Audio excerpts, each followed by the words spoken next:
ভাই। বাজ মার্কেটিং সম্পর্কে তো আপনি জানেন। আহা, বাজ মার্কেটিং বুঝলেন না? আরে ভাইরাল মার্কেটিং যেটা এখন চলতেছে। মধু মধু ওই বইটা মধু মধু রসমালাই। তরমুজ বিক্রেতা থেকে ব্র্যান্ড প্রমোটার, মধু মধু করলেই কি আসলে যে কেউ ব্র্যান্ড হয়ে যায়? এটা চিনলে জোরি। আপনি কি জানেন নাইকি কখনো তাদের ব্র্যান্ড প্রমোশনের জন্য ক্রিশ্চিয়ানো রোনালদোকে বাদ দিয়ে কোনো লোকাল ফুটবলারকে নিবে না? আবার অ্যাপেল কখনো যে সেই ইউটিউবার দিয়ে তাদের ব্র্যান্ডকে প্রমোট করায় না। এটার কারণটা কি? কারণ ট্রাস্ট আর হাইপ এক জিনিস নয়।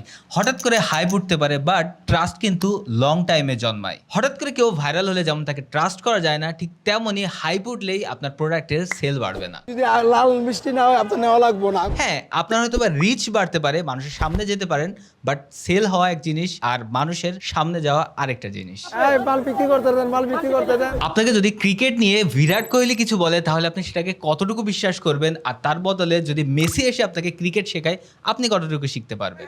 এই কি রে? সুতরাং আপনি কিসের পিছনে টাকা খরচ করছেন একটু হিসাব করেন।